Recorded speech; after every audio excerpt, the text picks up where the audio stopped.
I will call the meeting to order. It is already 3:32. We are resuming meeting number 121 of the House of Commons Standing Committee on Canadian Heritage, which was suspended on Thursday, May 23rd. Before I begin, I would like to ask all members and others in-person participants to consult the cards in front of you for the guidelines to prevent the audio feedback incidents. Take note of the following preventive measures in place to protect the health and safety of all participants, including our interpreters. And again, use only the black ones. Keep your earpiece away from all microphones if you can at all time. When you are not using your earpiece, please place it face down on the sticker in front of you. So thank you for your cooperation if you do that. And today's meeting is taking place in a hybrid format.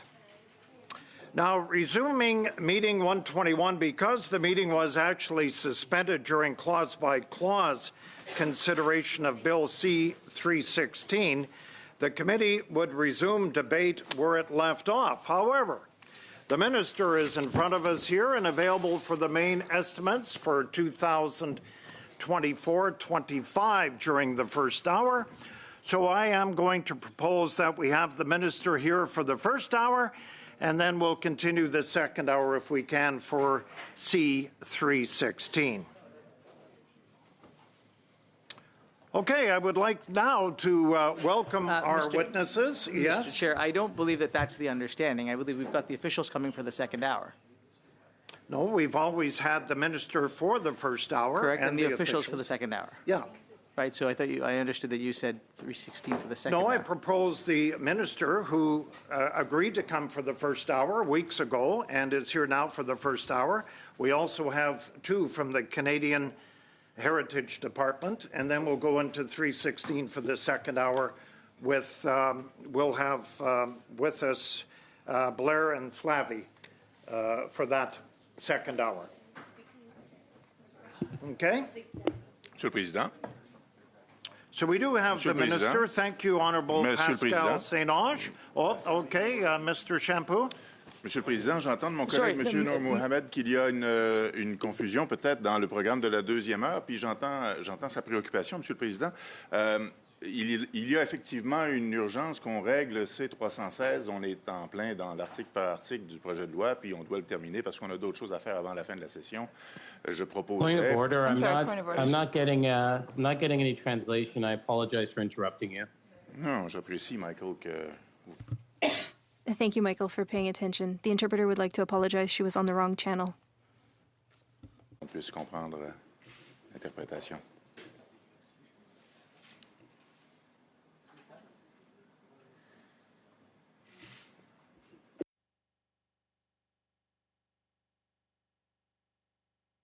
This is the interpreter. Can everybody hear me now? Merci, Monsieur le Président. Thank you, Mr. Chair. And Michael, please let me know again if interpretation is not, if you're not hearing interpretation. And so, Mr. Chair, you've suggested the first hour with the minister, and at the second hour, if we have extra questions for the deputy minister and other officials, we could decide to do that. But my proposal would be that we focus on 316, but we'll have to see what the will of the committee is after the first hour with the minister. Chair, on this point, my understanding, and I mean, I want to just make sure that we all have the same understanding. I mean, the issue, as I understood it, was the agreement or the calendar was set that the minister would appear for the first hour on mains and officials would appear on the second hour on mains. That was the understanding, and I think that was the schedule. So I think we need to be very, very clear. If we want to make a change, that's up for discussion in the committee.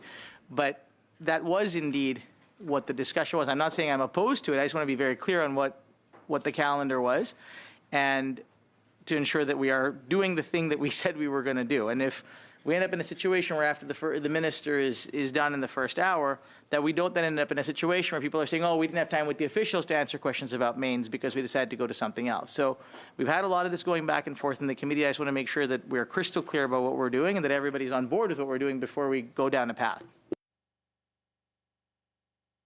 We have the officials with the minister, and then we'll go to 316 after for the second hour. Are we all fine with that?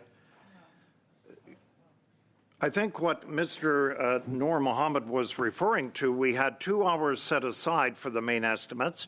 The first hour with the minister and these officials, and then the second hour, you thinking just the officials for that. That's what you were. I believe that to. was our understanding. I mean, if we recall, and I defer to colleagues, but if I recall, the request was the minister to appear for a minister to appear for the hour, yep, and for officials to be there on the matter of mains for the second hour. Ms. Thomas? If I may, I think some of the confusion that we're facing is the fact that the last meeting was suspended, and so I think it's caused some confusion as to where exactly do we pick up. So, of course, knowing that the minister is here, the desire is to have her for an hour, and then I think the intent was then to respect the original agenda of this meeting by going back to 3:16. At the end of the day, if we want to hear from the minister for the first hour and the officials for the second hour, I think Conservatives agree to that. Okay, Mr. Saray, hand up. Yeah. Thank you, Mr. Chair. I am under the same impression that I've reserved also to be here on Tuesday, because that was the next week, to do C316. And today would be the minister and officials as agreed upon for the 2 hours, which we normally do on pretty much every committee. The minister for the first hour and the officials for the second hour. And on Tuesday, we would do 316. Thank you. Mr. Shampoo. Rapidement là-dessus, Monsieur le Président, théoriquement, là, on est en... Quickly, Mr. Chair, we were at meeting 121, which was suspended. And so if we want to move on to a different agenda, we need to adjourn meeting 121 to be able to move to a new meeting. I think that we had decided to have the first hour with the minister and to continue our work on 316 afterwards, or to continue work with the officials. It'll be up to the committee to decide. What is the will of the committee then, I'm going to ask? We came here today, the first hour with the minister and the officials. I thought for the second hour we were going to do 316, but if that's not the case and we're going to move ahead with second hour from heritage officials on main estimates, I'm open to that. So what is the will of the committee here today? Ms. Damoff, welcome to the committee. Thank you. I did it on the first arrow. Do I need to? Yeah, it's fine. Do you see me now? Is it okay? Patricia, vous n'êtes pas sur mute. Ms. Latanzio, I think we can hear you, so good. Okay, Ms. Damoff, go ahead. Thank you. I think just the majority of the committee wants to hear from officials from what I've heard. So I worry that we spend a lot of time talking about this and lose time with the minister. So. Thank you. Is it, could I have a show of hands? Those that want. Sorry, just a quick point. Mr. Lawrence, go ahead. So do we have the officials and for 316 and for the estimates are here? Or? No, this is mains. Everybody's available. So if I could, Mr. Noor Mohammed, you have your hand up again, or? I was just going to say, we've got the minister here for the hour. Why don't we, unorthodox as it may be for this committee, why don't we get through the hour with the minister and see where we are at that point? Do we have questions for the officials on mains? And or if we don't, then we can move on to 316. But my understanding, just to be clear, is the initial, okay. Okay, so we'll do the first hour. We're agreeable. Okay, Yep. We're agreed to the first hour. We're going to welcome, as expected, Honourable Pascal St-Onge, the Minister of Canadian Heritage. We have, as expected, Department of Canadian Heritage. Welcome Isabelle Mondeau, Deputy Minister, and Thomas Owen Ripley, the Associate Assistant Deputy Minister. So, Minister St-Onge, welcome. You have 5 minutes for your opening statement. Merci beaucoup. Donc, je vous remercie, chers collègues. Thank you very much. Thank you, colleagues, for inviting me to speak to you today. This time to talk about the main estimates for 2024-2025. I would like to thank Isabelle Mondeau, Deputy Minister, and Owen Thomas Ripley, Associate Deputy Minister, for being with me. It's an important moment. We are focusing on housing, the cost of living, and fighting climate change. But there's also the importance of arts and culture. We are going to increase support for shows music, the audiovisual sector, and protecting our information system. I would like to bring up key elements that I believe are important to this committee. You spoke at length about CBC Radio-Canada. It's a priority for me, and I would like to explain why. Only dedicated, reliable, sustainable, independent source of news, information, and entertainment that is uniquely Canadian from coast to coast to coast. Notre radiodiffuseur est le seul média au Canada qui sert. Our broadcaster is the only one offering services in both official languages and 8 indigenous languages. It goes into sectors that the private sector does not go into because it is not profitable. CBC Radio-Canada helps Canadians make decisions and to face crises together. For example, in the case of emergencies, the pandemic, and the impact of global conflicts in Canada. Our government, like other countries in the G7, has a public broadcaster, and it's important especially when there's the omnipresence of digital platforms and web giants. We understand the importance of content created here for Canadians by Canadians. Financial difficulties, journalists being laid off, and newsrooms closing, we need sustainability for CBC Radio-Canada. It would simply be irresponsible of a government in a democratic country such as ours to defund and shut down the most reliable and stable source of information. Nous faisons donc face à deux choix. We have to face a choice. Be invaded by other markets or defend Canada's voice with an investment of $42 million in 2024 and reviewing CBC Radio-Canada's mandate, which I will talk about in more detail in the coming months. We have made a clear choice. Let's now speak about supports for arts and culture. And content made locally is why we passed the Online Streaming Act and the Online News Act. Canadians want to see their experiences and communities reflected on screen in what they read and what they listen to. Comme pays souverain, nous avons choisi de. We have chosen to ask web giants to contribute, and they benefit from Canadian creators, and we want them to play a role in promoting Canadian content. Even though there has been obstruction, Canadian creators will be able to succeed online and be competitive now that we have leveled out the playing field. As a Quebecer and Canadian, I am aware that we have a distinguished identity. We need to act as a government, and we need to have our own cultural references. We are not Americans. Our heritage is important, and Canadians don't have to only have American content. That is why we have invested in arts and culture following significant cuts by the previous government. Every time that we've had to make a decision for the arts and culture sector, we have decided to support them. And the same goes for the news. You have noticed that the information crisis has an important impact on our social fabric and impacts our ability to have fact-based information. Fake news can undermine the democratic process and undermine public debate.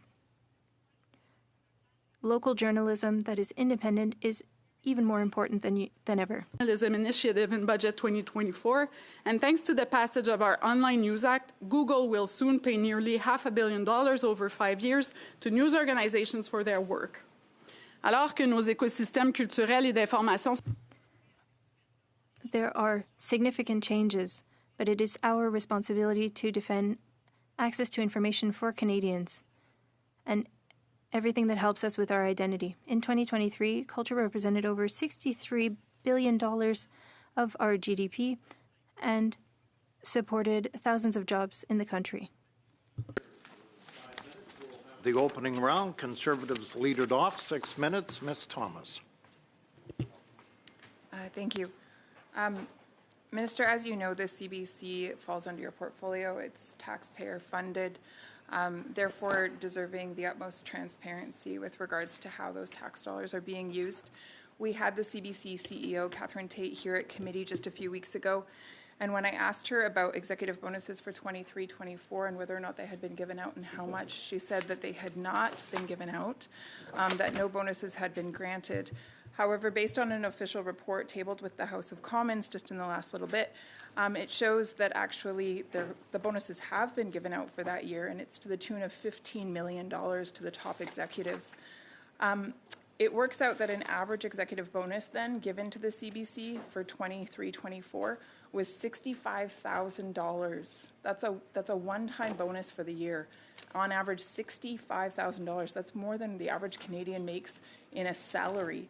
Does it concern you that your hand-picked CEO, Catherine Tate, lied to us here at committee? Je peux intervenir, Monsieur le Président? May I respond, Mr. Chair? Je vais encore répéter ce qui a été dit précédemment. Il y a I will repeat what has been previously said. There's a part of the salary over 1,000 employees at CBC Radio-Canada, and part of that depends on meeting performance quotas. For 2023, these decisions are up to the board. And with regards to the CEO of CBC Radio-Canada, we're expecting a recommendation from the board following the study to see whether or not objectives were met, and rather a decision has not been made to date. The minister is not answering my question. She's choosing to avoid it. The question was, does it concern you, Minister, that the CEO for the CBC, Ms. Catherine Tate, came to this committee a few weeks ago and lied to us? She told us that no bonuses for the year of 23-24 had yet been given out, when in fact a document tabled with the House of Commons shows that $15 million worth of bonuses were given out. Interestingly enough, those bonuses were given out to 100% of the executive team, meaning every single member got their full bonus, to the tune of averaging $65,000 a year. Minister, my question is very clear. Does it concern you that the CEO of the CBC came to this committee and lied to us? Je rejette absolument les affirmations de ma collègue. My colleague is insulting the CEO of Radio-Canada CBC every time she has the opportunity to do so. There was a letter sent to the committee with all the information that she had already previously given at the committee. Again, I understand what is stated in the letter. I also understand the official document that's been tabled with the House of Commons. Bonuses were given out to the tune of an average of $65,000 a year to the top executives of the CBC. I'm wondering if it concerns the minister that the head of the CBC, Ms. Catherine Tate, came here and lied to us. Does it concern you? Encore une fois, je pense que la présidente. Again, I believe that she had responded to questions on how bonuses were given out and the decisions made for 2022-2023. To my knowledge, for 2024, that ended March 21st, 2024, and a decision has not been made yet. Minister, I would encourage you then to inform yourself of your file. I have a document that was tabled from the Privy Council with the House of Commons in front of me. It shows that bonuses for 23-24 were given out, that it was to the tune of about $15 million to the executives at the CBC, and it averages about $65,000 just for those within the executive category. Minister, does it concern you that the head of the CBC came here to this committee and lied to us? Point of order, Mr. Chair. Point of order, yes. While I appreciate Ms. Thomas's question, or what she's trying to get at, I think the idea that we are calling somebody a liar when there are facts and evidence that would not necessarily back up that assertion, I think is a bit problematic. And asking the minister to weigh in on whether or not somebody is lying, or on an accusation of a lie, steps outside the bounds of what we should be doing. Okay. Continue, please, Minister. Écoutez, je vais réitérer les faits que je viens de confirmer. I'll repeat what I just said. Those bonuses were for 2022-2023 and not 2023-2024. 2024 ended on March 31st, 2024. And so I will repeat again that that's part of the employees' salaries That's part of their working conditions that are linked to meeting performance goals.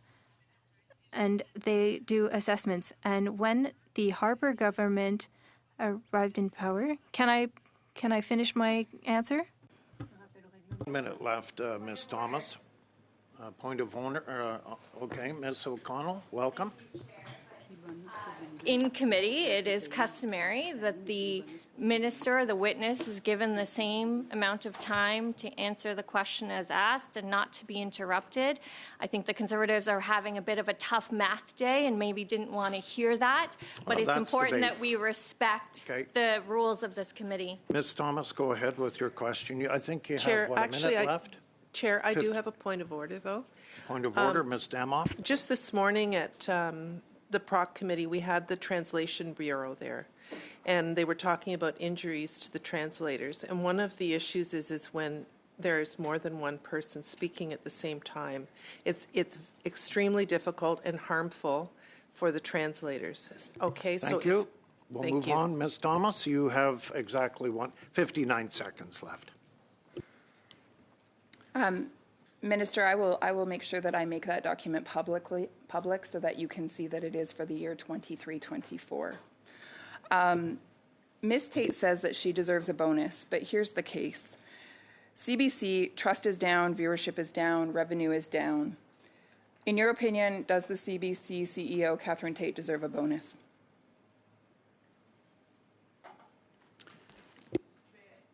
Je vais encore rectifier. I would like to state the facts again because my colleague does not seem to understand the document.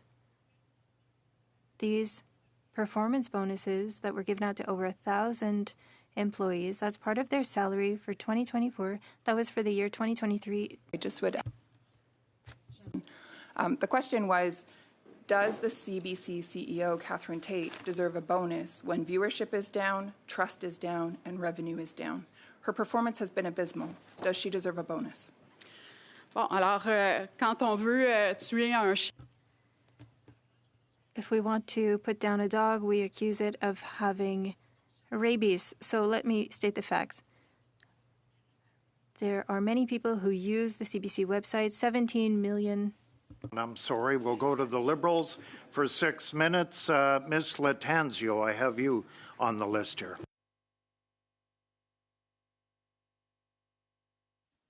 Merci, Monsieur le Président. Donc, bienvenue. Thank you, Mr. Chair. Welcome, Madam Minister, to our committee. Madam Minister, in your opening remarks, you talked about historic investments in arts and culture, the most significant in Canada's history. Can you give us additional information on those investments and the impact that they should have on Canadian creators? Thank you very much for the question. Our government made a clear choice by investing in arts and culture. As I mentioned in my opening remarks, there's the economic importance of that sector in Canada. This would represent more advantages than oil and gas. We're talking about hundreds of thousands of jobs throughout the country. These are good jobs, and they help families house themselves and feed themselves, and that is why we have invested in arts and culture. But beyond that, we know that what links communities and what creates social cohesion in our country,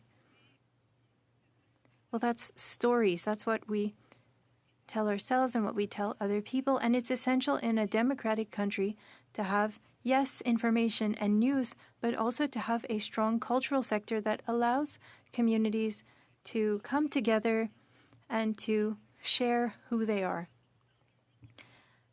Especially in a digital era where competition is more significant and people have increased access to content in English, content mostly coming from the United States, it's even more significant for a country that trusts itself to invest in arts and culture. Thank you. Mr. Chair, I would like to share my time with my colleague, Ms. Damoff. Can you stop me at 3 minutes, please? I have another question for you, Madam Minister. Yesterday, I went to PACCON, which brings together different theater companies to focus on collaboration in the industry. Many of them raise the issues that they face for labor and viability. Can you share certain measures and investments for that sector, and can you give us examples of measures that can be used and what the impact would be on those groups? Encore une fois, je remercie ma collègue. Écoutez, depuis la pandémie, les gens ont été malheureusement rivés plus que jamais devant leurs écrans.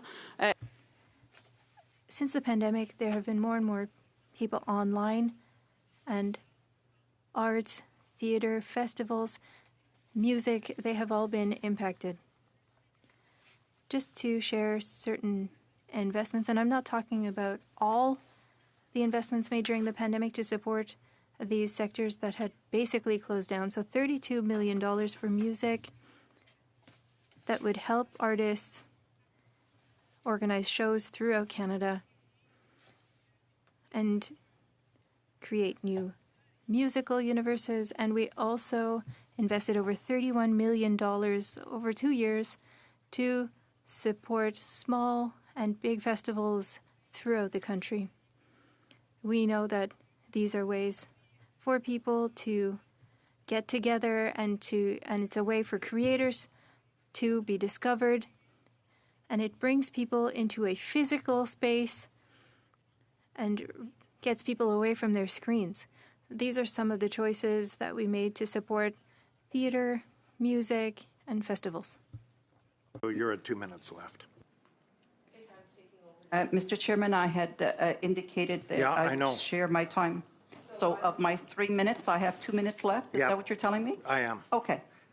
Okay, thank you. Minister? I thought you were going to share your time. Are you still? Or I'm sharing my time with my colleague, Pam Damoff. So if you're telling me that we have 2 minutes left out of the 6 minutes, I will cede my place to my colleague. Ms. Damoff, go Thank ahead you. for 2 minutes. Thank you. Minister, I'd like to go back to the paying of bonuses. I'm looking at a question response that was sent to Mr. Scheer, and it talks about the bonuses that were paid, and it also says the following represent incentive amounts paid in fiscal 23-24, which were earned in fiscal 22-23. I'm wondering if you could maybe give some clarity on when the bonuses were earned and paid, and perhaps why there seemed to have been some confusion earlier. Alors, les bonus. These bonuses are part of the employees' pay. We're talking about about 1,000 employees, and part of their contract is to meet these goals. And the last assessment was for 2022-2023, and those performance bonuses were given out in 2024. Now, for the performance bonus for the CEO of CBC Radio-Canada, we have not yet received the recommendation from the board for 2023, and they will use objective criteria, and we will receive a governor and council in advance. Is that correct? Après. Or Exact. Yes, exact. C'est à la fin, en fait, l'évaluation de... The performance evaluation is done once the fiscal year is over. That ends March 31st every year. So for 2024, for employees, that was 2022-2023. And as I said, we have not yet received the CEO's assessment. Shampoo, 6 minutes for the block. Merci, Monsieur le Président. Thank you, Mr. Chair, Madam Minister. I would like to talk to you about C11 on broadcasting. This committee worked on it for many months diligently, and it's still being worked on by the CRTC. Do you have any information from the CRTC? In the legislation and the instruction given to the CRTC, there are dates for our expectations regarding the implementation. The CRTC is independent in its consultations and decisions and implementation, but we expect that they will follow the deadlines. In your recommendations, did you give a list of priorities, things that needed to be done before moving on to other files? Yes? Can you give us information? What did you say to the CRTC? Please deal with this first before moving on to something else because it's more complex. Perhaps Mr. Ripley? Thank you for the question, Mr. Champoux. The government stated that work needed to be completed in 2 years, and that order came out in November 2023. Yes, thank you. So by November 2025, everything should be completed. And as you stated, there were certain priorities and commitments for consulting certain communities.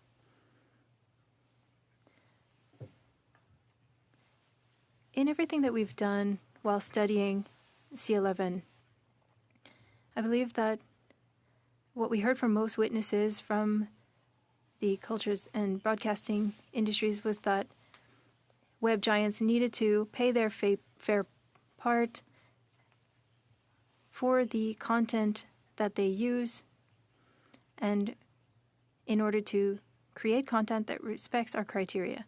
But that's currently not even being studied. Currently, the CRTC is examining the indigenous broadcasting, and I'm not commenting on the order of priorities, but I think that focusing on, first and foremost, defining Canadian content as part of these discussions. The matter of structural consultations, I feel as though it's a bit of a piecemeal study, whereas things could have been more effective and efficient. And in the meantime, it's the culture industry and the broadcasting industry that are wondering when things are going to be completed. I believe that there will be a decision made on platforms targeted by the legislation. But I do understand that it was difficult for 3 years even to get this legislation adopted. Yes, there are delays in time frames, and some of the more important matters have to do with basic contributions and the definition of Canadian content. This will allow our content to be more discoverable. I would like to say that I'm concerned regarding the legislation. I don't think that deadlines will be followed, and I want a clear message to be sent for managing these priorities. This has been due for years, and I'm not even exaggerating. The industry has been asking for this for at least 10 years. I'll now move on to another file. I didn't want to come straight to Radio-Canada CBC, but you talked about an advisory committee. I think it was announced a few weeks ago, perhaps the 13th of May. My colleagues and I at the Bloc, and as you know, we strongly defend Quebec's interests, we found that there was not a lot of consideration for Quebec's reality, which is a quite important part of Radio-Canada's mandate. In the experts that you listed for your committee. Can you say which ones are experts of the Quebec system and Radio-Canada's mandate? I have to say that there are 4 people on that committee who speak French fluently, 3 of them, including myself, and 3 of them whose first language is French, and I am a Quebecer, without a doubt. But it's not because we speak French that we understand Radio-Canada's mandate in Quebec. I respect my colleague, and I'll continue with my answer. Radio-Canada's... You're over time here, so just wrap it up. C'est ma priorité de m'assurer de la vitalité. It is my priority to ensure the livelihood of Radio-Canada and the CBC, and I understand the role it plays in Quebec. We go now to the New Democratic Party. Nikki Ashton for 6 minutes, please. Thank you, and thank you, Madam Minister. Job cuts, executive bonuses, a culture suppressing workers' experiences of harassment and discrimination. I'm not talking about a private media conglomerate. I'm talking about our public broadcaster, the CBC. We've had a lot of concerns in this committee about the conduct of the CBC, but I want to zero in on one that's been referred to earlier. When Ms. Tate appeared at committee, we had a ridiculous discussion on whether or not the bonus money that senior executives at CBC received were in fact bonuses. Ms. Tate didn't seem to understand how out of touch and inappropriate it would be to reward senior executives with bonuses while laying off workers at the CBC. Following the meeting, the committee received a letter from the CBC saying, among other things, performance pay for the president and CEO is determined by the Government of Canada following a review of performance and recommendations by the Board of Directors of CBC at Radio-Canada. As Ms. Tate clarified during her appearance, she's not yet received performance pay for the fiscal 2022-2023 year. My question to you, Madam Minister, is do you believe, as the Minister of Heritage, that Ms. Tate, the head of our public broadcaster, deserves a bonus at this time? Je dois dire que la question de ma collègue... I have to say that this question is a little premature. As I stated earlier, for 2023-2024, I have not yet received the assessment that will be done by the board regarding the agreements and the objectives that need to be met. Now, on the performance of CBC, apologies, Madam Minister, I've heard your answer. It's not a yes or no, so I'm going to move on to my next question because my time is quite limited. Media. As Bell laid off 6,000 workers over 8 months, we heard a number of condemnations from politicians in every party, including the Prime Minister, who had some very colorful remarks followed by no action. 6,000 people whose lives were irrevocably changed, all while Bell increased the amount of dividend checks it handed out to shareholders. Media in this country is in crisis. Communities across the country don't have access to local journalism, and it seems the Liberals are content to tweet out thoughts and prayers in place of real solutions. Bell received over $122 million from the Canadian emergency wage subsidy, only to lay off staff and pay out exorbitant executive bonuses. Besides big empty statements from the Prime Minister, your government has done nothing to respond to these massive layoffs concretely. What are your plans as Heritage Minister in terms of concrete action in response to these major layoffs at Bell Media? C'est absolument faux que notre gouvernement... It's false that our government has done nothing regarding job losses, whether it be in the private sector or the public broadcasting. We enacted the Online News Act so that web giants have to contribute. And we want to ensure that we have newsrooms that are viable throughout the country. Millions of dollars will be invested by Google, adjusted to inflation. That's a significant step forward for regulating web giants, and it will help journalism throughout the country. We have also created a fund for local journalism. The interpreter cannot interpret when people speak at the same time. Ouais, mais la question, c'était sur Bell Media. The question was on Bell Media and staff that was laid off. I would like to move on to my next question. To a different topic within your department. Ahead of Canada co-hosting the FIFA World Cup in 2026, I have called on the federal government to ensure that the benefits of hosting the World Cup, the world's single largest sporting event, are truly felt across the country. I know as you as a former sports minister know this file as well. What we've said is clear, that for an event the size, the magnitude of this, it's the whole country that should benefit, and most importantly, our youth. All of our youth.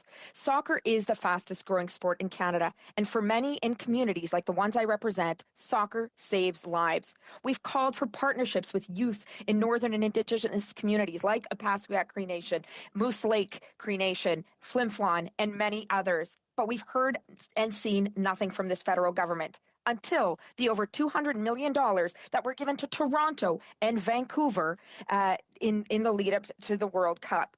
This is Canada's event. What is your plan as minister, and what is your government's plan to ensure that this historic event benefits and allows for investments in all of our youth, including Northern and Indigenous youth that deserve this investment so greatly? Ouais, je vous invite à poser la question. I would invite you to ask the question to the Minister for Sports, who is responsible for the FIFA. Our government was committed in investing in community sports, and I would like to thank Diana Matheson and the women's team that created the Professional Women's Soccer League. It has received enormous success. Yes, but you are the senior minister and former minister of sports. Do you believe that investments need to be done for soccer before the World Cup in youth and not only for corporations in Toronto and Vancouver? I would like to thank my colleague. We are no longer responsible for files once we've moved on, so it's Minister Carla Qualtrough who will be able to respond to your question regarding where the project is at on the FIFA World Cup. We move to the second round. It's a 5-minute round for the Conservatives. Rachel Thomas. Minister, do you approve of Ms. Tate, the head of the CBC, scrapping hundreds of jobs while simultaneously giving out $15 million worth of bonuses to executives? Je pense que les actions de notre gouvernement est claires concernant le futur de CBC Radio-Canada. I think that our government's actions have been clear. Unlike the Conservatives that made significant cuts in the public broadcaster, and they're still saying today that they would cut funding to CBC Radio-Canada and that they would destroy our public broadcaster, we have shown through significant investments that employment is important and the radio. Thank you. Minister, my question was simple. I realize you probably don't want to answer it, but it is very simple. Do you approve of Ms. Tate, the head of the CBC, giving $15 million worth of bonuses to top executives while slashing hundreds of jobs? Je tiens à rappeler qu'on a fait des investissements notamment. We've invested in the 2024 budget, and my colleague has already announced that the Conservative Party will be voting against, and I think she is the one who wants to bring cuts to jobs at CBC Radio-Canada. So, Minister, you're okay then with the head of the CBC, Ms. Catherine Tate, cutting hundreds of jobs just before Christmas, making that announcement, while giving $15 million to top executives? Je pense que ma collègue attaque constamment CBC Radio. I think that my colleague is constantly attacking CBC Radio-Canada, even though she would take down the public broadcaster. But the reality is that the public broadcaster is facing pressures just like all other media that depend on advertising. And my colleague was opposed for years for us legislating web giants. You've made it really clear that you have no respect for this committee or the process that is being undertaken. Venant de la personne qui m'a dit de parler en français la dernière fois. Coming from the person who told me to speak in French last time. Well, she wastes It's paused. You're at 3:07. Thank you. Yeah. Go ahead, Ms. Thomas. Minister, this year, just in the last few months, you promised the CBC an extra $1.4 million, but there was no conditions attached to this. Why? Ces montants-là respectent la masse. That represents the different payrolls and collective agreements that were negotiated with employees. So no conditions attached, and therefore the head of the CBC was able to scrap hundreds of jobs while giving $15 million worth of bonuses to top executives. Because this minister sitting right here failed to hold the head of the CBC accountable. That's shameful. C'est faux. I transfer my time to Mr. Philip. Non, mais je vais répondre parce qu'on m'a invité pour répondre à des questions. We invited me here to respond to questions, and so it is absolutely false that there are no conditions attached because it is part of legislation that CBC Radio-Canada needs to offer these services to Canadians. It's very impolite to not let me answer. On, Mr. Lawrence. Point of order, Mr. Chair. Point of order. 2:13 left. Mr. Noor Mohammed. Mr. Chair, I believe it is the duty of the chair. Yeah, and I did. You did not let me finish my point of order, Mr. Chair. So if you'd like to do this, I'm happy to do it, but I'd like to have the conversation that I'm entitled to have as a member. Fire away. Thank you. Mr. Chair, a comment/question was addressed to the minister. The minister should be afforded the time, however brief, to respond, which she was not given. No, Mr. Noor Mohammed. Ms. Thomas gave the chair over to Mr. Lawrence. After asking a question.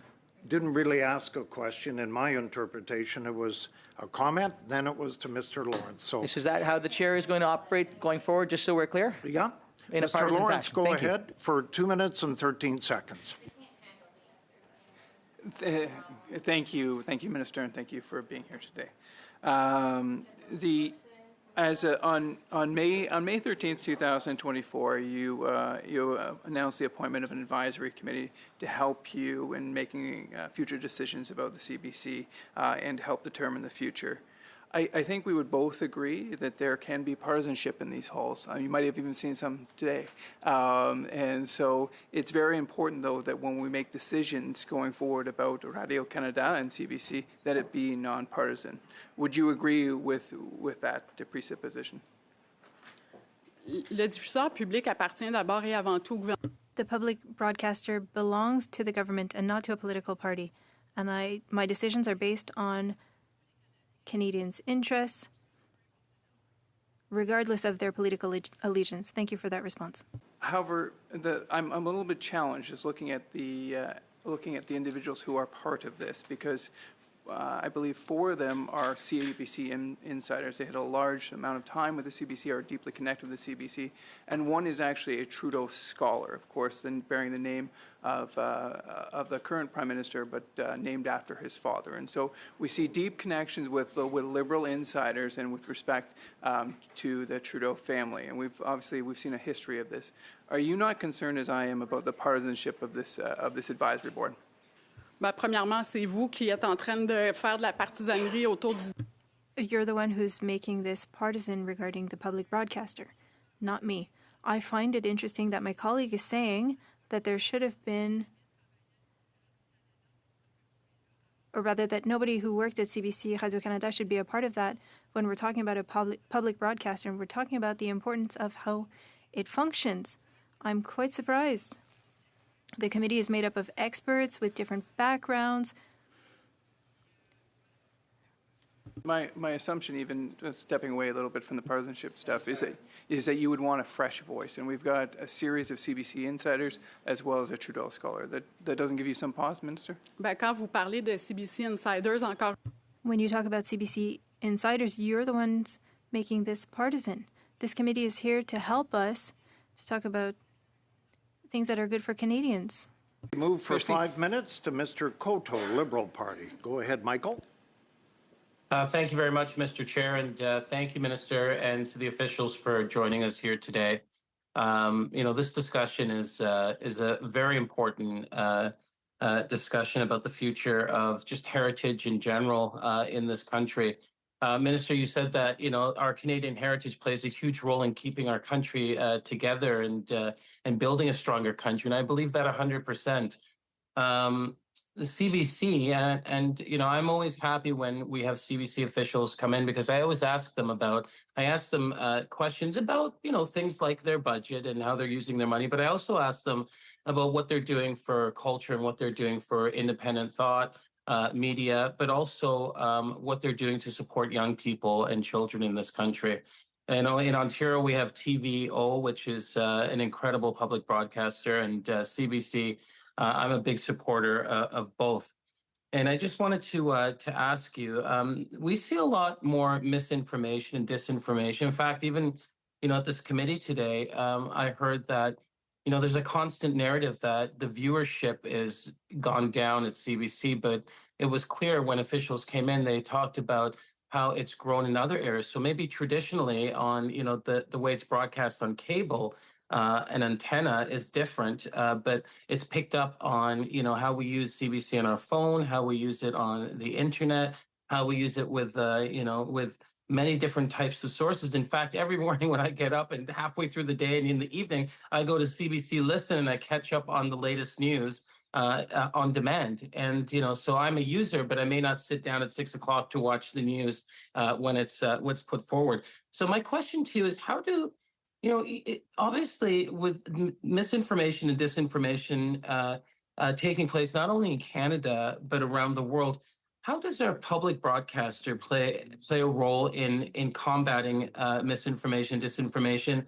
And what are your thoughts on how we move this even further in the future to combat some of these challenges? Je remercie mon collègue pour... I would like to thank my colleague for his question. I believe that when it comes time to fight disinformation and misinformation, CBC Radio-Canada's role is important. In order to do so, we need to have quality journalism to fight this misinformation and disinformation. And regardless of what the Conservatives had to say on CBC Radio-Canada, CBC Radio-Canada is the most reliable for journalism. And yes, habits have changed.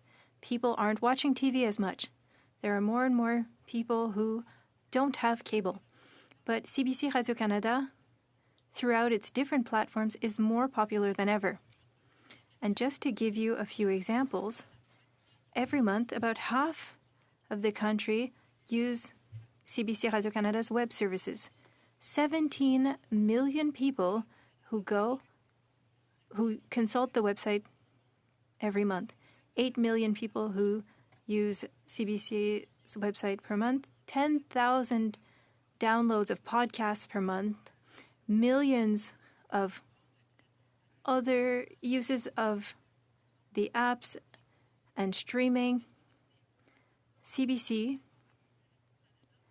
is the most used platform because of its credibility. CBC Radio is still very popular in Canada. It's number one in 17 out of 22 markets in Toronto, but also in Calgary and Edmonton. So it sounds like things are quite positive in regards to impression rates for CBC Radio-Canada. Si on se fie seulement au code d'écoute à la télé. If we look at the viewership with TV, well, yes, there are fewer people watching TV. CBC Radio-Canada has become extremely present on the digital platforms, and that's where Canadians are now. And the number of views on the different platforms of CBC Radio-Canada show that these apps are well used. Michael, 30 Chair, seconds. Am I done? 30 seconds 30 left, seconds. And I just want to say thank you very much, Minister, for the investments that have been made into our public broadcaster. Thank you for the work you're doing around ensuring that heritage plays a role in building a better and stronger Canada overall. And thank you for being here today at our committee. Thank you, Chair. Ça me fait plaisir. Et s'il reste du temps, je pourrais peut-être compléter en disant qu'il faut rappeler à tout le monde. It's been a pleasure, and we need to remind everyone that CBC Radio-Canada is the only Canadian media that is present everywhere in the country that offers services in English and in French and in Indigenous languages and does international coverage. The block for 2.5 minutes. Mr. Shampoo, please. Merci, Monsieur le Président. Moi, je voudrais vous parler un peu de festival. Thank you. I would like to talk about festivals because your mandate goes beyond Radio-Canada, Madam Minister. I think some might forget that. And there are other sectors that have been impacted, and the festival sector is struggling. Or rather, they've been asking week by week, especially in Quebec, for funding. And there are a lot of requests for support. How do you respond to requests from organizations like Refrain and other festivals in Quebec and throughout Canada who've been asking to make funding permanent and who ask for funding over 3 years or 5 years instead of 1 year to have some foreseeability and to create partnerships that would be more profitable for all parties. I think it's a very reasonable request, and yet we're not seeing much appetite by the federal government. Answer, quite the opposite. I think that this is the goal. We want to be able to offer permanent support. And we want it to be more accessible to Canadians. We talk about affordability a lot these days, and we know that festivals are very accessible activities for families. We've added $31 million for arts, and that's over 2 years. I know that there is more to be done, and $32 million for the Music Fund, for Music Action, and for shows. My goal is to offer long-term funding. Currently, Les Festifs at Baie-Saint-Paul that faced a natural disaster last year, it's a very important festival for them. It's a very touristy region that needs its festivals. And they have asked for help, and there are other festivals throughout Quebec that need help. Do you have any funds available in order to help with these festivals that are missing a bit of funding? Oui, on cherche. We are always looking to help organizations as much as we can. I hope that the Bloc and my colleague will be able to support the budget for 2024 because measures are in there. Minutes, Ms. Ashton for the New Democratic Party, please go ahead. Thank you. Minister Saint-Onge, the committee has heard from Ms. Tate at the CBC Radio-Can a number of times over the last few months as a result of job cuts at the CBC. While I'm sure many of my Conservative colleagues are thrilled about this, it's the actions of my Liberal colleagues that concern me. I don't understand how on one hand Liberals can talk about how much they support the CBC Radio-Canada, but on the other hand cut a 3.3% cut across the board to cut that Ms. Tate said directly led to job cuts that leave CBC Radio-Canada with a smaller workforce than when Stephen Harper left office. If a future Conservative government wants a model on how to destroy good journalism in this country, they don't need to look further than this Liberal government's record. We are still seeing the impacts of those cuts, despite commitments in this previous budget. My question to you, as Minister of Heritage, as a key part of this government, do you feel responsible for those job cuts at the CBC? Je tiens à rectifier les propos de ma collègue parce qu'il n'y a pas eu de... I would like to clarify there were no cuts of 3.3%. The Government and Treasury Board asked all ministers to make some efforts with spending, but the decision came in a few months ago that CBC Radio-Canada would not have to move forward with those cuts. And we added $42 million in the budget for 2024 to help CBC Radio-Canada because of the losses in ad revenues, these ad revenues that are going into Google and other digital platforms. We've been present since the beginning and we will continue to do so. Just to clarify, the government talked about these cuts, and Ms. Tate said that that's why they made the decision to reduce the number of positions at CBC Radio-Canada. I don't know if you have anything to add. That's Ms. Tate that said that. It's not me. And my question is for you. Without these Canadians have lost their jobs, what do you have to say to them? Do you feel responsible for that? Ms. Tate said that because they don't have those cuts of 3.3% and because of the $42 million, that there won't be any additional cuts, and they will be able to maintain these jobs. And this is a priority for us. We want to be sure that Canadians. Seeing the clock is at 4:32, I'd like to complete the second round, but I would reduce the Conservatives and Liberals to 3 minutes each. Could you agree to that? 6 minutes? We're at 4:31. The minister was here for an hour. 3:42. Well, 3:38. Well, we got time then. Mr. Gord, go ahead for 5 minutes, Conservative Party. Go ahead. Merci, Monsieur le Président. Merci, Madame. Thank you, Madam Minister, for being with us. A quick and easy question. Do you agree with what your colleague Francis Drouin said at the Official Languages Committee? My committee apologized, so no. Should he step down or remove himself from the Official Languages Committee? It's up to the people to decide, and I believe that there was a vote on that. Thank you, Madam Minister. 7 officials receive an average salary with their bonuses of $580,000 per year. That's almost double your salary and more than what the Prime Minister earns. The Taxpayers Federation has launched action against CBC Radio-Canada to know the proportion of this bonus. Is this lack of transparency from CBC Radio-Canada? I find it interesting that my colleague brings this up. I believe that he was in government at the time when the Harper government arrived in 2006, and they offered an increase of 6% to different corporations, including to CBC. He said that they should be competitive with the private sector. So I believe that now you're in disagreement with this. There's a lack of transparency. Is it normal to not know the salary and a bonus given to these executives? These salary grids are public. The Canadian Federation was not able to have access to this, so it's not public. Madam Minister, in the 90s, the Liberal government cut by $4 million CBC Radio-Canada.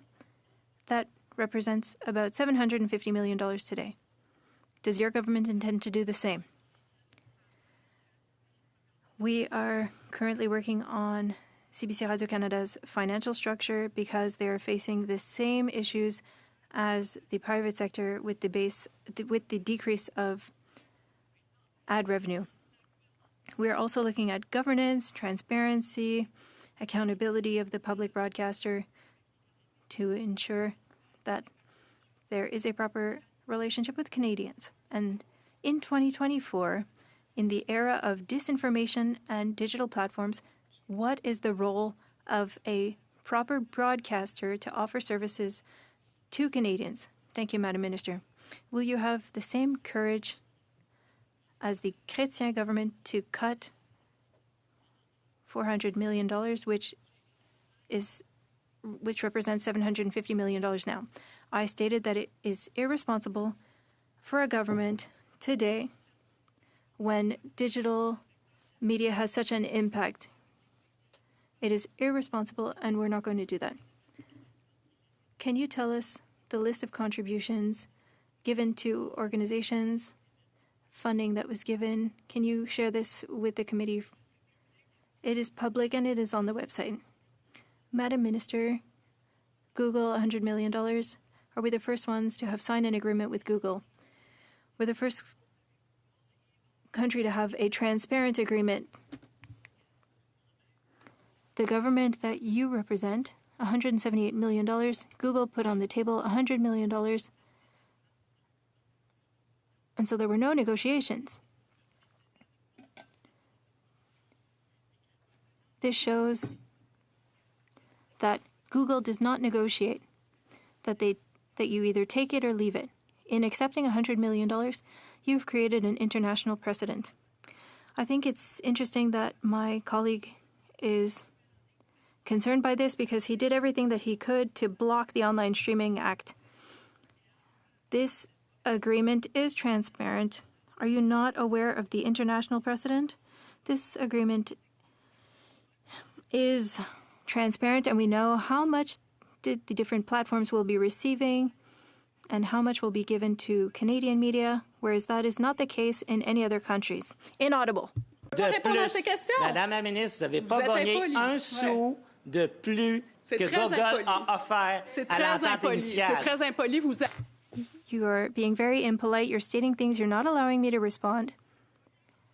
This is the first agreement that is transparent, that we know who the money will be going to. And if there are better agreements that are signed elsewhere, we will reopen Canada's agreement because we want to ensure that web giants, including Google, contribute and support our media. But I would like to remind you that you voted against this legislation and you voted against $100 million from Google. The final 5 minutes to the Liberals and Jennifer O'Connell, please.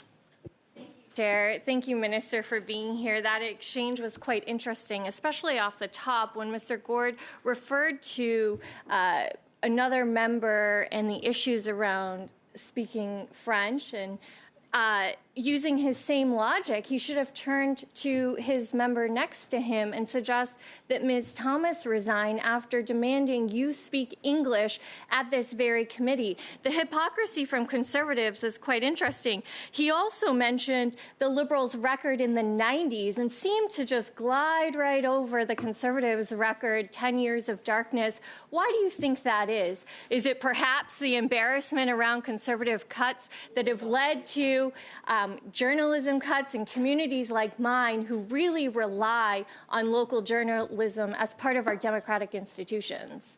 Écoutez, je pense que poser la question, c'est répondre.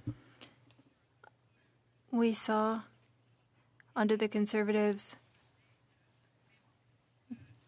different measures. Now, regarding the cuts by Harper, this was during the beginning of the media crisis when web giants were arriving on the market, and instead of supporting the public broadcaster, they brought in cuts of millions of dollars in the budgets, which led to hundreds, if not thousands, of job losses at CBC Radio-Canada.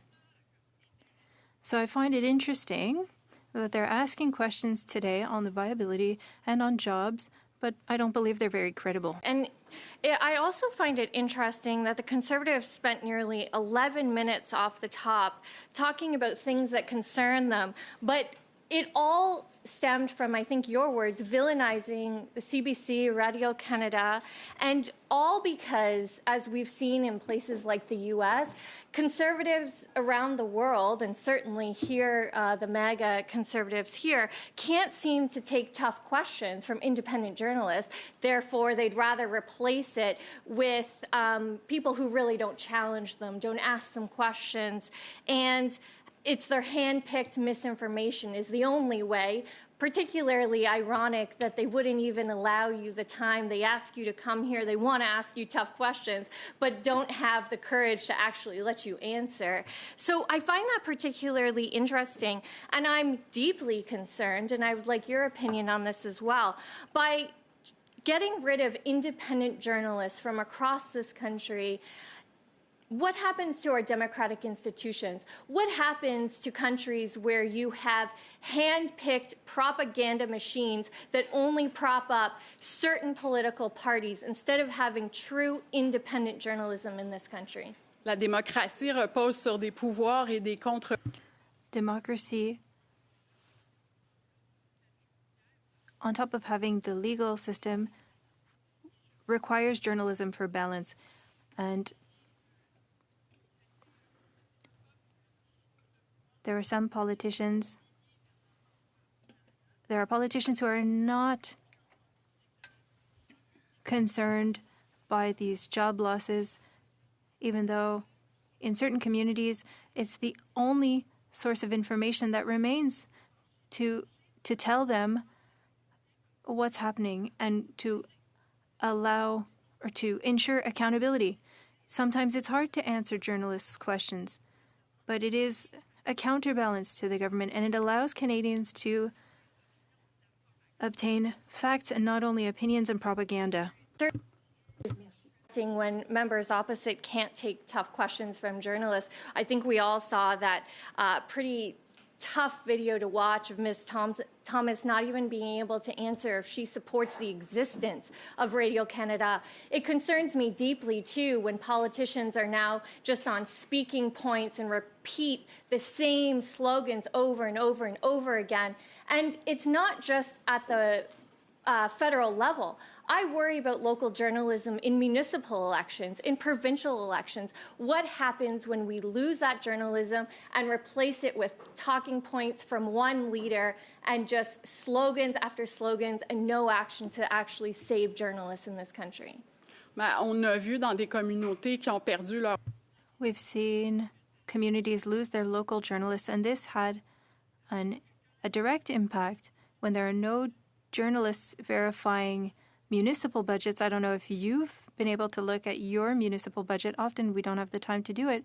And so we need dedicated people who surveil public spending. And this has an impact on people's taxes and the money in their pockets. And this should concern conservatives and all of us. Minister, I got to wrap things up. The first hour is over. So thank you, Minister, for appearing for the first hour. And department officials, Ms. Mondu, along with Mr. Ripley. Thank you very much. You're free to go. I will ask now, are we going to continue with main estimates? Can we suspend for a moment while... We can suspend for a second, yes.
back to order. It has been agreed upon by all parties that we will move to the main estimates for the second hour, and we will push C316 onto next week or so.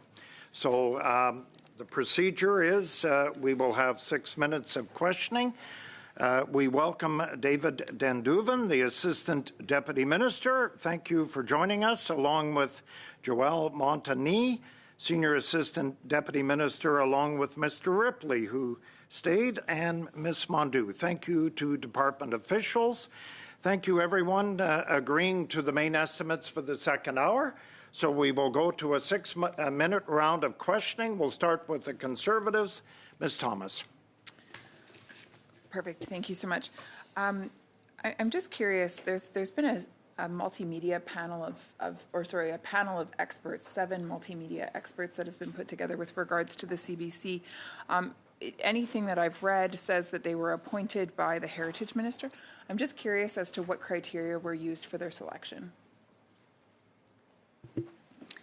Thank you, Mr. Chair. So the criteria that the Minister, I think, highlighted, she wants people who have expertise in various topics around the CBC Radio-Canada, and that's how she selected the panel. She was also conscious of having people coming from different backgrounds, including people from Quebec, and I think that's what she used as criteria, as she mentioned earlier.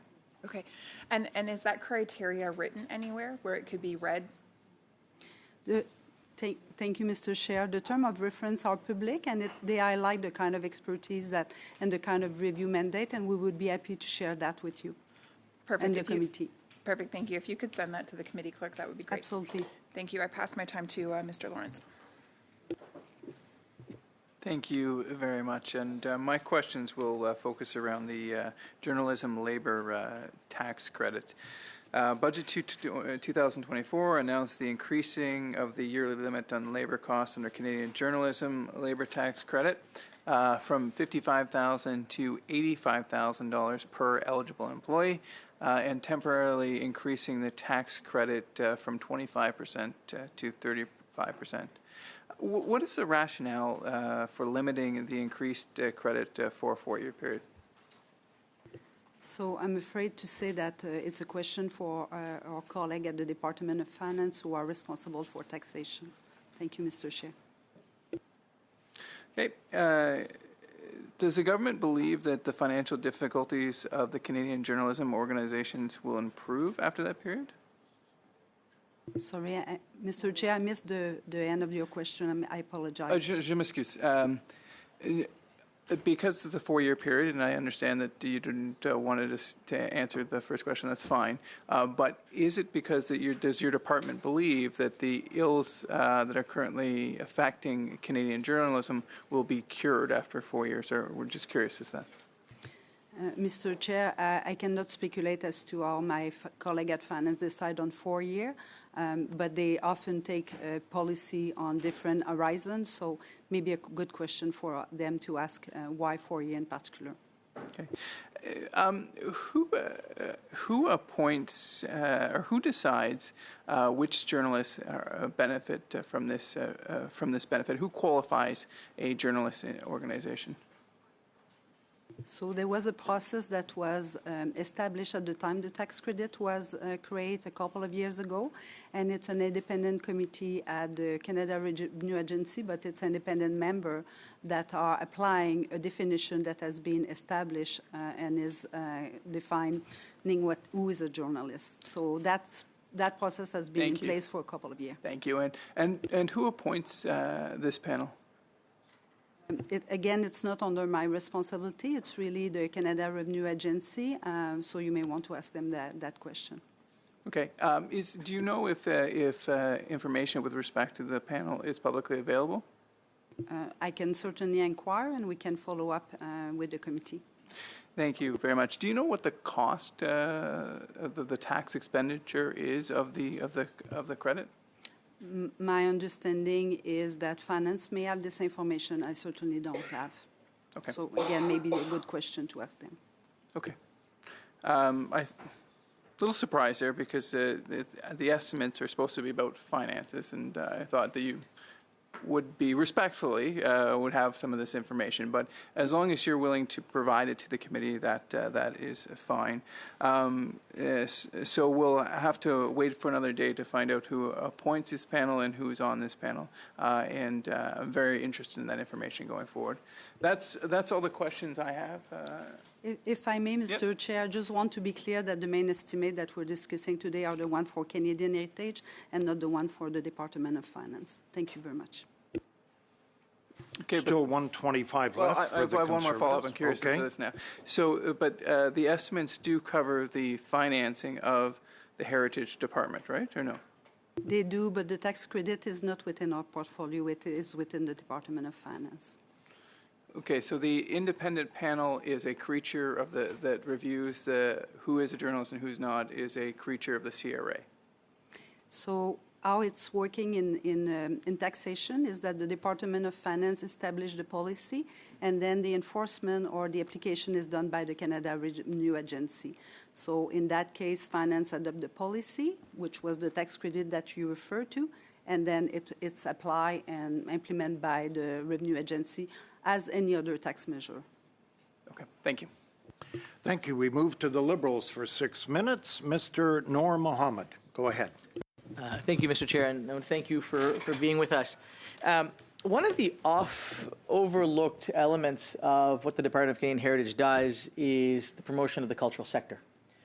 And I wonder if you could share with me, as you sort of look at the planning going forward, how you intend to, through the allocations and supplement in the estimates, continue to invest in supporting the cultural sector, particularly as it relates to international opportunities, particularly as it relates to bringing global awareness to and investment into Canada and growth for Canadian businesses, particularly that are looking to advance and enhance the culture sector, particularly looking at, for example, things like AV production, film, television, and gaming.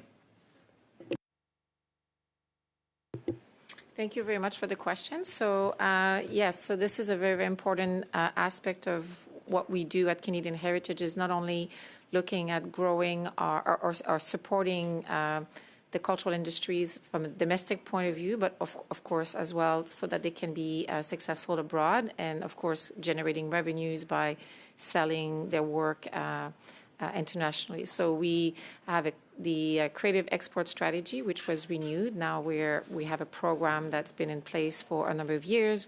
That's comprised of a program where we provide support to companies that do some work abroad, but also we support trade missions and take Canadian companies around the world in different markets, which we identify as either priority markets or different kinds of categories where we identify that there's potential potential growth for the Canadian companies, but also throughout the portfolio. So Canadian Heritage has, this particular strategy, which kind of augment the impact of our creative sector, but also all of our portfolio agencies, such as the Canada Council, Telefilm Canada, and others also have international strategies, which then amplify the impact of our efforts abroad.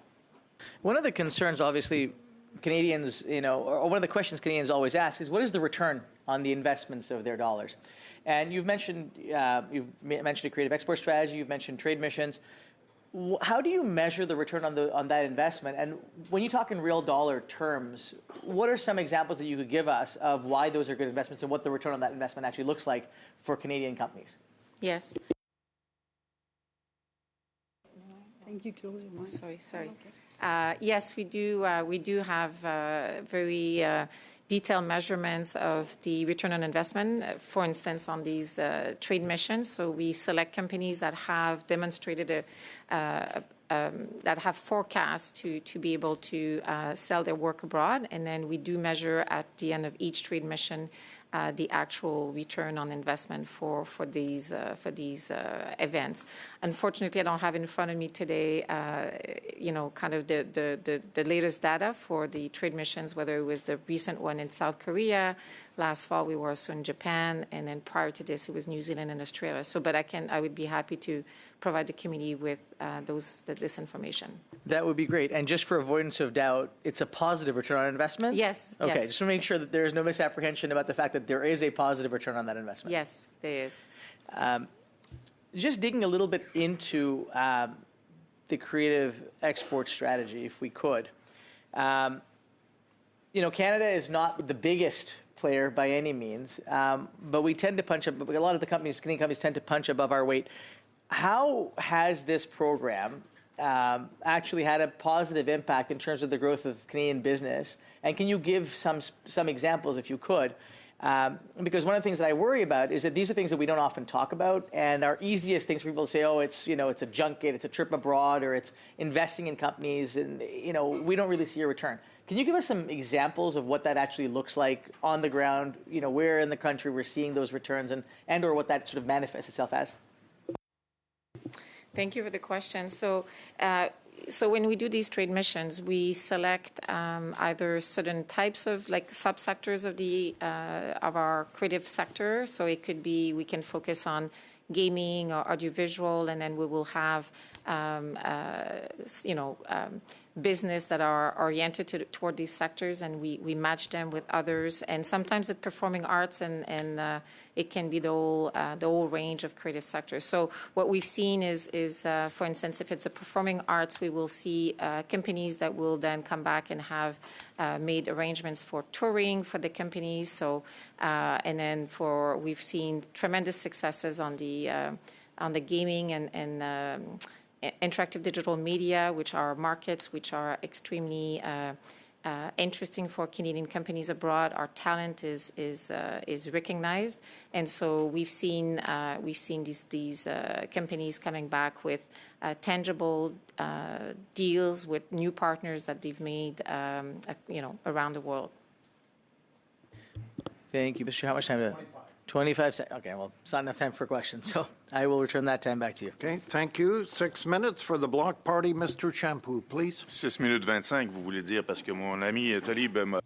6 minutes and 25 seconds, you mean, because my colleague, Mr. Talib, definitely gave me his 25 seconds.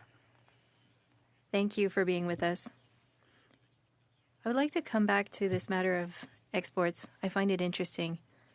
It is something that I was hoping to talk about with you. I find it interesting because it's a concern that comes back pretty frequently from organizations, that we don't export well, and we can see it in the state of the market. There are a lot of costs, and yet it could be extremely beneficial. And I want to come back to something that has to do with collaboration. This winter, we were contacted by a small business called H264 that was about to close its doors. They were in financial distress, and they were the only ones who exported content, short films abroad. And if they were to disappear, well, we would no longer be able to export content. We met with them, and then I spoke to you, and the situation was solved, and I find that amazing. And I thought about other organizations, the FMC, Téléfilm, that have talked about content exports, which are essential for the vitality of our industry. Beyond H264, and I'm very happy for them, there's the Toronto Film Festival that met with us. They want to attract people from the cinema industry to meet our local artists. And I think that that's a great way for us to share content without having to travel abroad. Has the Toronto Film Festival reached out? Have you shown potential support? Thank you for the question. The 2024 budget offers them $23 million to support that project. The government is investing for exactly what you've mentioned to facilitate exports. Téléfilm Canada is working directly with them. And I would like to mention that Téléfilm Canada is reviewing its exports programs to reflect challenges with the industry, and they want to be there to support the sector. But your example of the Toronto Film Festival is a good example of how we can raise awareness here. Earlier, I was talking to the minister about certain festivals. For some, it's going quite well, and for others, regional festivals or smaller festivals that are not less important for the economic vitality of tourism and other industries. And I'm not only talking about festivals here, but we've heard that funding is provided on a case-by-case, project-by-project basis. But it's not only a matter of festivals. Theaters have mentioned it, and we've heard about it this week. Will you review the funding model so that funding is more stable?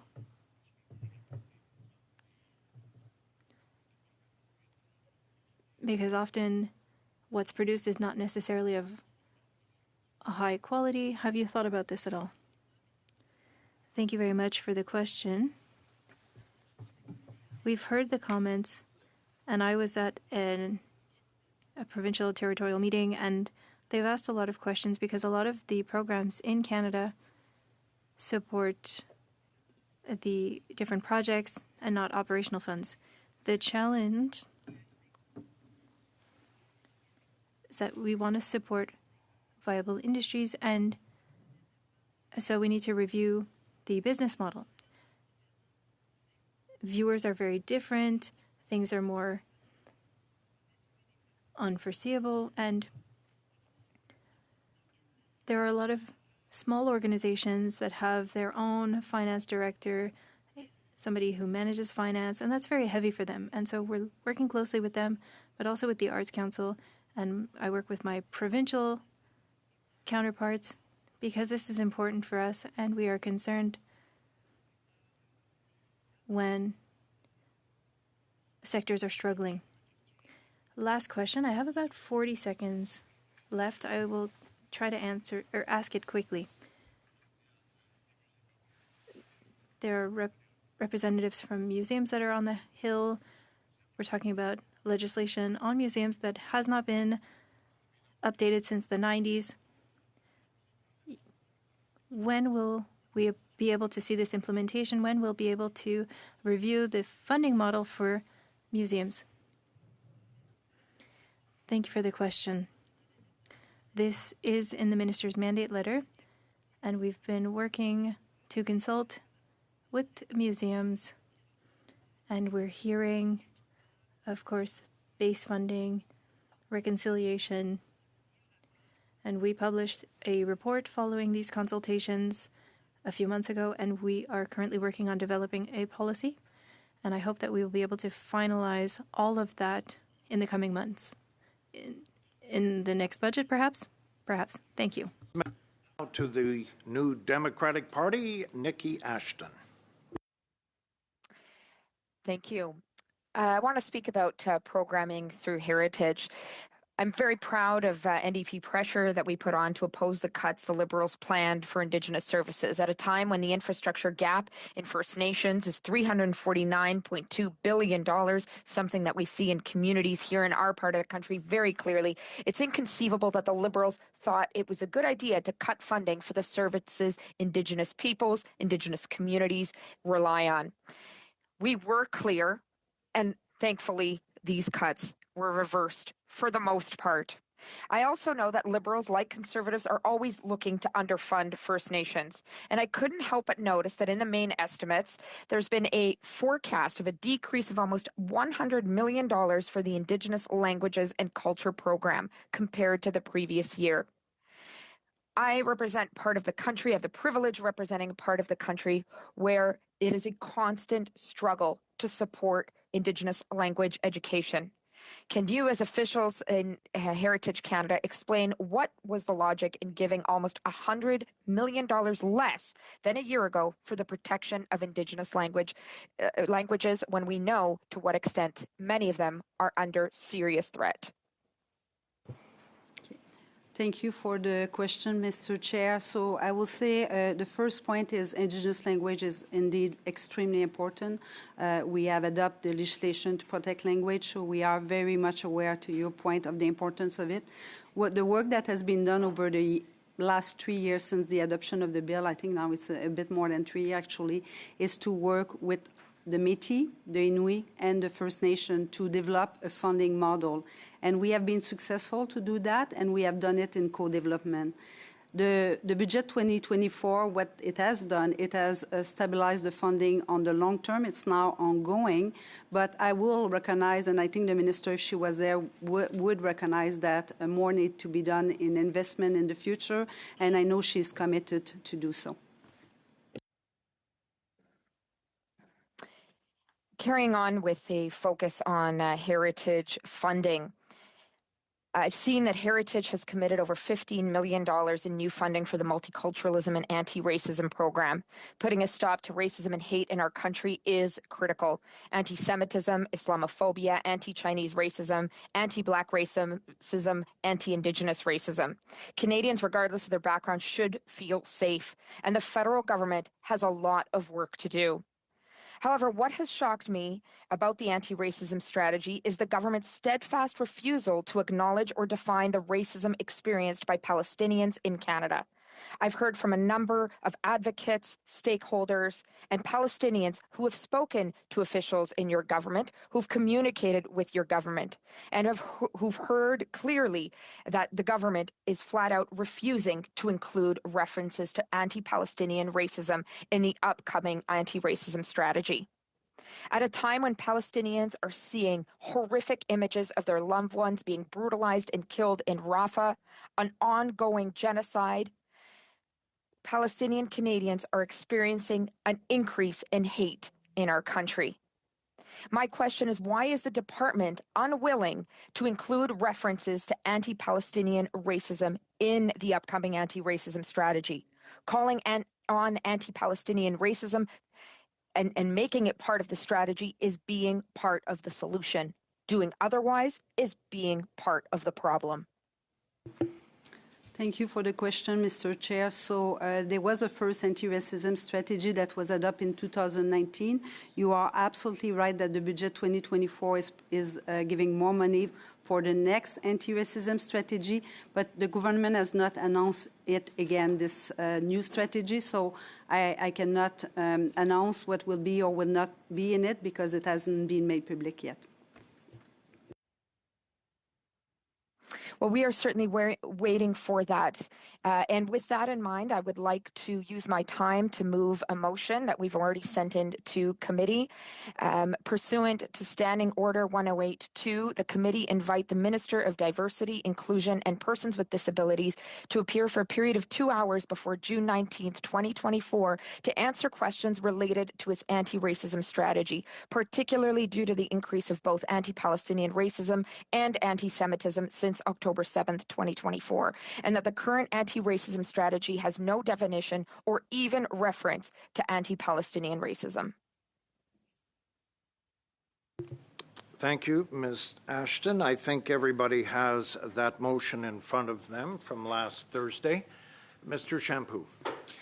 Bon, ben, Monsieur le Président, étant donné qu'on a une... Mr. Chair, I would like to propose that we let the witnesses from Heritage go. This might not take that long. Just hang in there for a couple of minutes if you don't mind. D'accord. Vous êtes optimiste, Monsieur le Président, mais je... I was a little bit optimistic, Mr. Chair. Go ahead, Ms. Thomas. Sure, thank you. Just quickly, I'll offer an amendment. Just that after the word in the third line, anti-racism strategy, that all other words from the motion be struck.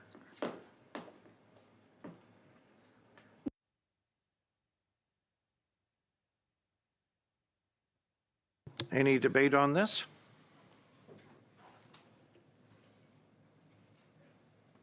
Ms. Ashton. Thank you. I do want to speak to the amendment. Obviously, we're very clear in our intent that the problem here is that the anti-racism strategy makes no reference to anti-Palestinian racism. This is not acceptable in our view. We do look forward to having the minister in front of us to explain why this is the case, and certainly with the hope of the department and the government of Canada changing course and being clear that anti-Semitism and anti-Palestinian racism, as well as other forms of hate, are part of the upcoming anti-racism strategy. And so I will be voting against this amendment. Any other comments on the amendment put forward? Has everyone got the amendment? I'm sorry, Chair. I apologize. I maybe missed that, but it's on Ms. Ashton's motion. Is that correct? It was, but then it's been amended by Ms. Thomas. And Clerk, have you sent that amendment out? The sub-amendment by Ms. Thomas? It's an amendment. Okay, so Michael, the amendment was just to strike the last sentence, I believe. Okay, so we would go. What is to be struck? Does it go from after the date, October 7th, 2024?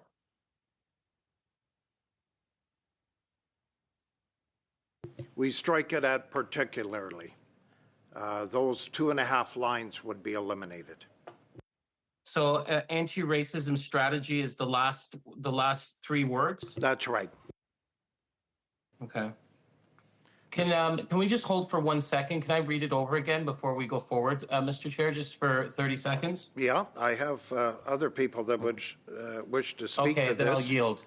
Okay, okay. Mr. Shampoo, go ahead. Monsieur le Président, moi, Mr. Chair, I don't have anything against Ms. Thomas's amendment. The first part of the motion is complete. We want to hear from the minister,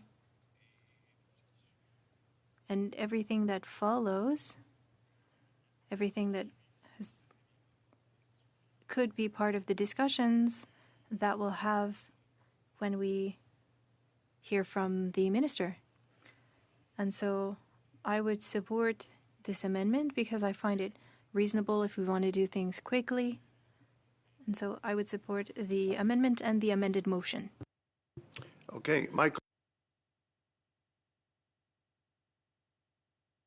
Did you say my name, Mr. Chair? Yeah, I did. Sorry. You needed the 30 seconds. You read it over. Are you good? If not, I'm going to Mr. You gave me about 5 minutes there. You must think it takes me a long time to read this. I'm only kidding. No. I'm good. I'm good, Mr. You're Chair. good? I'm good, Okay. Mr. Chair. Mr. Noor Mohammed, go ahead. Sorry, I apologize. I mean, I stepped out of the room for 30 seconds, and just wanted to, so we've got the amendment, and we're waiting on the sub amendment to be circulated. Correct? No. We're not. We're not. Okay, so the amendment. Okay, has that been circulated? No, we're just cutting it off. Okay, can we just take a second? Can we suspend to have a chance to look at it, talk about it?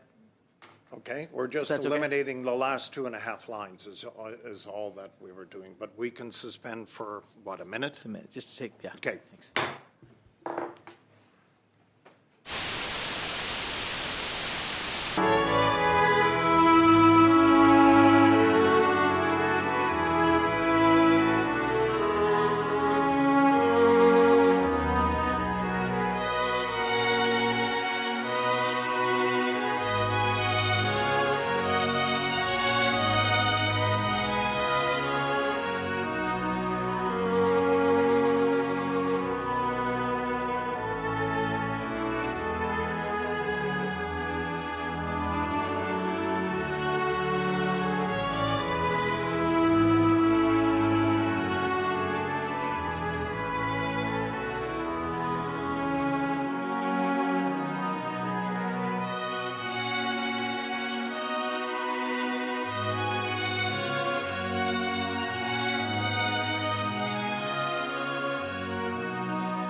The amendment, any discussion on that, Mr. Noor Mohammed? Thank you, Mr. Chair. So in principle, I think we would support the amendment. I think the challenge for us is obviously the date. So we would be prepared to support the amendment proposed by Ms. Thomas without the date, noting that, getting the minister here on that date may not actually work. The other thing I would just mention is that I think the word strategy appears twice. I'm assuming that's probably a typo. So if there's a willingness to change the date, we're happy to propose a sub-amendment to alter the date piece, but the content of the amendment we have no issue with.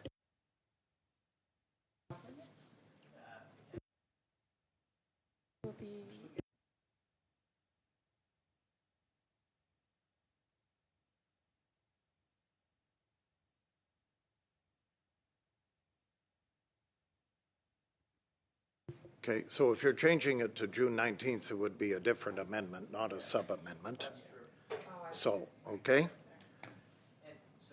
Yep, go ahead, If I might. The other thing that I would suggest, just reflecting on it, is, again, no disagreement with the spirit of the motion or the amendment. We've always had practice having the minister for an hour and officials for an hour. I think that's probably, I would offer that we continue that practice. If Ms. Ashton and others are open to it. I think this is something that we all kind of seem to want to be able to get to, so maybe we can find a way to do it. Mr. Lawrence. I don't agree. I mean, I don't disagree with anything that Mr. Noor Mohammed had. The only thing I would just procedurally is I would just vote on this amendment, get this done, and then you can move a second amendment on the date and on the hours there, and we'll see how that goes. So, or we could discuss it all together, whatever you want. Yeah. Mr. Shampoo, you're good? Yeah. I'm sorry, Ms. Ashton, go ahead. Yes, well, while I have no problem amending to have the minister for 1 hour and officials for the other hour, which is in accordance with other committees, we in the NDP oppose the current amendment ahead of us and certainly the proposal to eliminate the date. This is obviously close to the end of session. We feel that we've been waiting for the anti-racism strategy for months, and the fact that we won't be able to hear from them, possibly won't be able to hear from the minister until before the end of session is simply not acceptable on something as important as an anti-racism strategy and the inclusion of anti-Palestinian racism as part of that strategy. So we will be opposing these two measures. Okay, is there any, Mr. Shampoo? Monsieur le Président, avant de... Mr. Chair, before we have a deadline to receive a minister, perhaps we need to check a few things. Will the minister be available with the few available meetings that we have left? It might be difficult to set a date to this motion. I think we need to be flexible here. And we need to wait to see what the minister's availabilities are. And so I think removing the date is relevant. And I support Ms. Thomas's amendment. Okay, any other conversations on the amendment? Seeing none, I'm going to call the vote on Ms. Thomas's amendment. That would eliminate the last 2.5 lines. Clerk? Sorry, Mr. Chair, just for clarity procedurally. So if we agree to the amendment, we're then going to move to amend on the basis of what Mr. Shampoo has just recommended, following the passage of the amendment. Is that correct? That's what we're procedurally doing? Yeah, I would think that's true. Yeah, we're going to vote on your amendment, and then someone else will need to move. And someone else.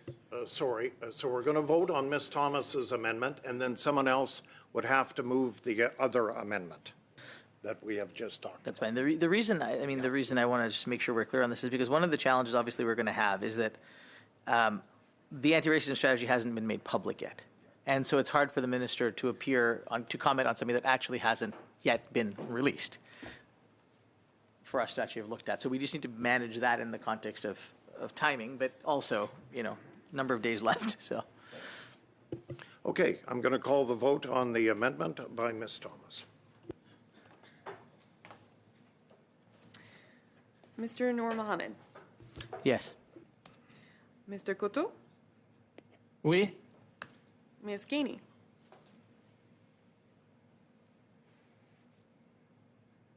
Oh, sorry, Ms. Gainey? Ms. Latanzio. Yes. Monsieur Seri. Oui. Ms. Thomas. Yes. Monsieur Gould. Oui. Mr. Lawrence. Oui. Monsieur Champoux. Oui. Ms. Ashton. No. Yes pour 9-9, nays contre 1-1. Mr. Champoux. Alors, Monsieur le Président, on revient donc sur le débat. We're coming back to the amended motion, correct? And so the motion would include before June 19th, 2024, to answer questions related to its anti-racism strategy, and it would end there. Two things. I don't know if you're still optimistic, but it's 5:28 and we're debating a motion. Perhaps we could release the witnesses, or they could stay if they want to and hear the interesting debates of our committee. Yes, they can go. I will say to committee, we do have to vote on main estimates here before we leave. Oui. We have a hard stop at 5:40. Je vais être rapide, Monsieur le Président. Je vais faire une proposition. I'll be brief and make a proposal. Earlier, I was saying that we couldn't assume what the minister's availabilities would be before June 19th on the days that our committee sits. And so it would be sure before we set a date to see what the minister's availabilities are. And so we could amend the motion and be a bit more flexible, but I don't think Ms. Ashton will be happy with that. But I would propose to Ms. Ashton, friendly, to call back her motion so that we could see what the minister's availabilities are. And once we have that information, we'd come back to her motion and propose dates. And I'm sure that the motion would be adopted very quickly if we do it this way. You would certainly have my full support. Pinky promise. Your hand is up. Oui, franchement, je suis un peu choquée par ce. I'm a little bit shocked by what Mr. Champoux has suggested. If the minister who does not have the time in the next 3 weeks to talk about the anti-racism strategy, and this is a strategy that is important for the Liberal government, apparently, I'm wondering what we're doing here. It's the Heritage Department that gives the funds for that kind of work, and the committee needs to ask the minister what she is doing on the file. We often invite ministers to our committee, and it's very important, especially when we're talking about anti-Palestinian hate in Canada, and we need to talk about other forms of hate as well. Anti-Semitism, Islamophobia. This should be a priority for the Liberal minister. And if it is not, I think it shows how much serious work needs to be done. And so I will not take the motion back. I hope that the minister would be able to find time, at least 1 hour, in the next 3 weeks to talk to us about this essential strategy against racism. Muhammad, your hands up. OK. Je remercie M. Champoux parce que je suis d'accord avec ce qu'il a proposé. I agree with what he proposed. But the reality is that if Ms. Ashton wants us to adopt this motion today, I'm ready to work for us together to find a solution. We need to see the report.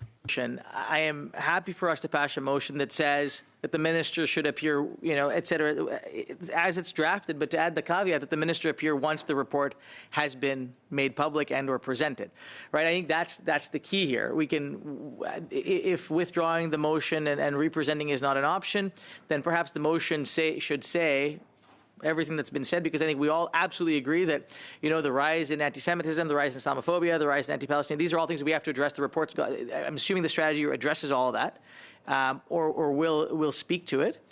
We should have the opportunity to review the report before the minister comes. So if the desire is to have a motion, which I think we are all supportive of, let's at least ensure that the document we're talking about is something that we've seen.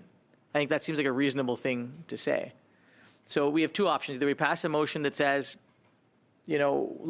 once the report is presented, we expect the minister to show up, or as Mr. Champoux suggested, we pull it and we bring it back when it's made public. So I have Mr. Champoux's amendment that does not include the date, right? So any other discussion on this, Mr. Champoux? Go ahead. Ben, écoutez, Monsieur le Président, vraiment, Chair, I'm surprised by Ms. Ashton's reaction. I feel like my proposal was very reasonable, and Mr. Noor Mohammed's proposal also seemed very reasonable, that we have documents in hand before we talk about this with the minister. This doesn't mean that the discussion's not relevant. It just allows us to do things correctly, and it allows us to work together and be efficient, and I'm not against the motion. In fact, I believe we're all in agreement at the table, but we need to do things in the proper order and do things efficiently. And let's wait for the report. Let's verify the minister's availabilities, and we're going to hold that meeting. I don't really have an amendment. I think we need to have the report before we move on, and Ms. Ashton does not want to bring this motion back on a later date. Ms. Ashton. Yeah, I simply want to add, we've been waiting for quite some time for the anti-racism strategy to be presented. That has not been the case. I think it's pretty clear that's problematic, especially given the rise of hate in our country in terms of anti-Palestinian racism, in terms of anti-Semitism and Islamophobia. So I don't think it's acceptable to wait until this strategy that we've been waiting for quite some time to come out. And as I've indicated, very concerned that a number of advocates and stakeholders, including Palestinian Canadians, have been met with some very troubling, have concerns rather that anti-Palestinian racism is not being considered as part of the strategy. So we want to get to the bottom of that. Obviously, we're now dealing with a truncated motion that doesn't mention anti-Palestinian racism or anti-Semitism. But certainly, my intent in presenting this motion was to have a vote and hear from the minister and frankly, for us as a committee to share perhaps thoughts on our end. If Liberals and Conservatives don't want to support that, then or the Bloc, whoever, then I say let's put it to a vote as it is now.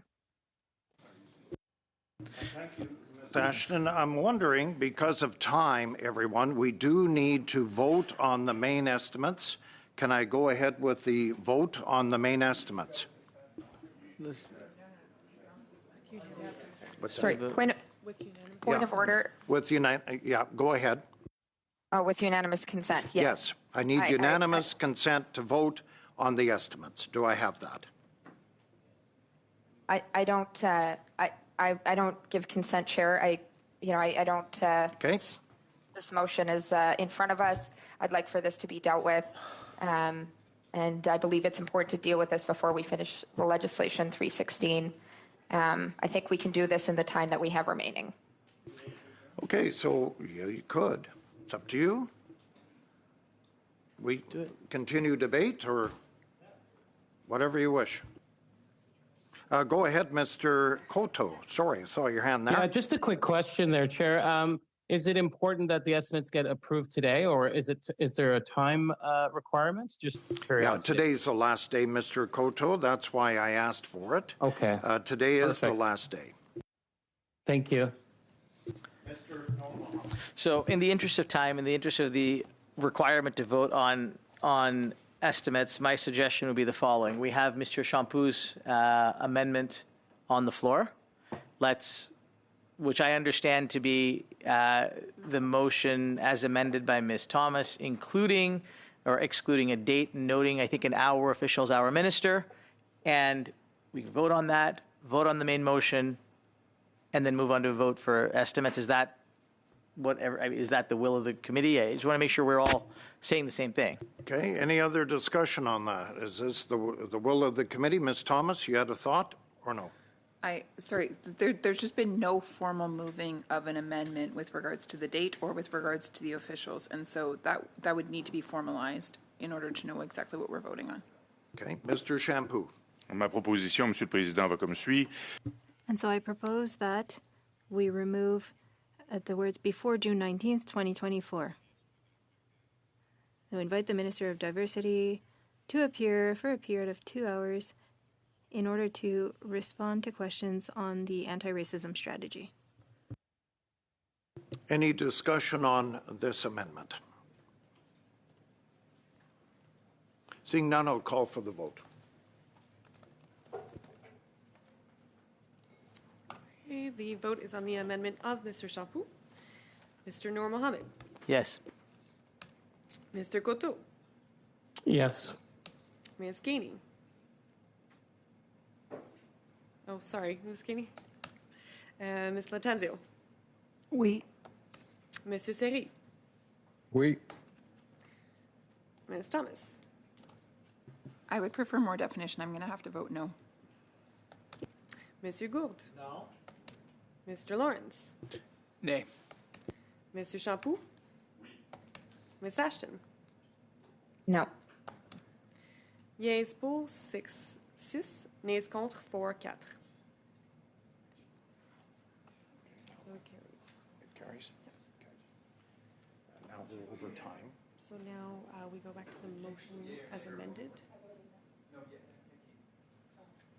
It's carried.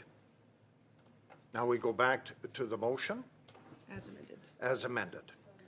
Any discussion on that? Just to confirm the motion, does the motion as amended include the officials or not? Okay. Okay, so then I would propose an amendment, if I might. Okay. Simply to say that, as it reads, then say the minister to appear for a period of 1 hour and 1 hour with officials to answer questions, and then it continues as before. So simply to add, simply to adjust, so it says to appear for a period of 1 hour and then 1 hour with officials to answer questions, and everything else remains the same. Any discussion on that amendment? That's good. Did we need a vote? Show of hands? Yes, I would like a recorded vote? Okay. Yeah. Clerk? Yeah.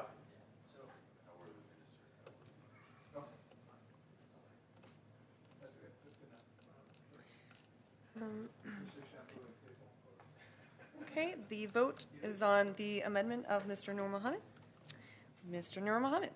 Yes. Mr. Coteau. Ms. Gainey.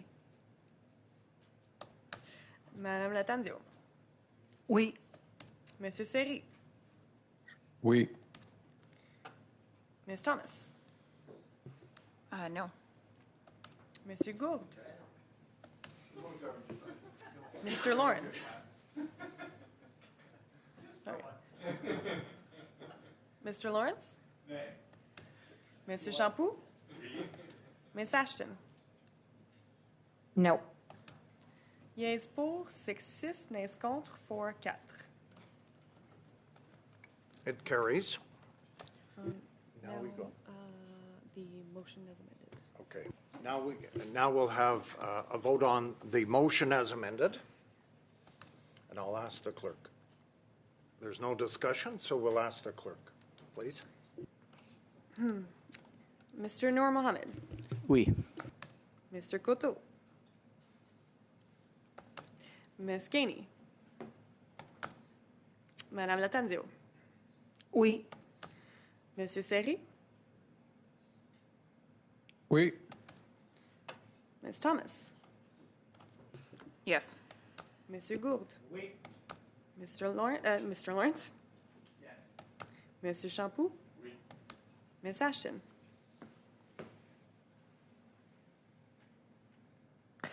With the hopes that we hear from the minister by the end of session, yes.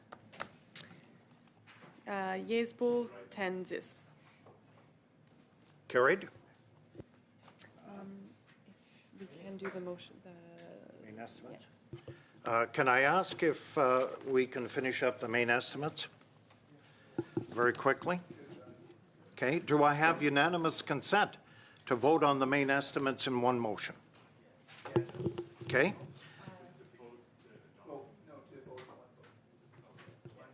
If agreed? Okay. All right.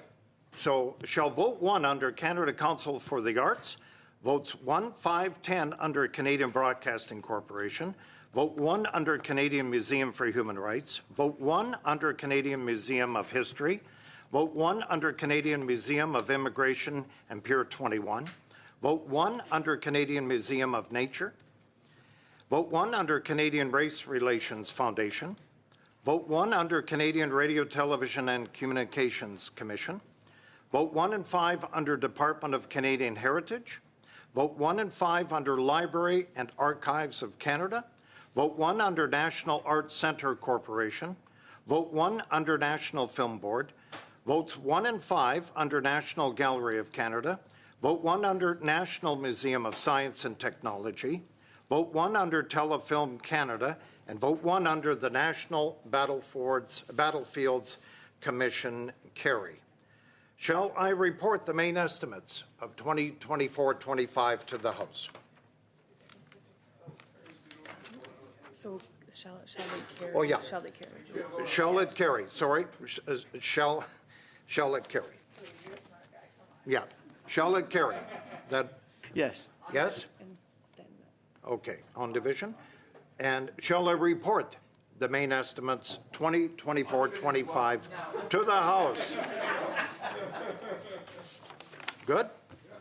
Is the committee in agreement to adjourn the meeting? Yes? Thank you.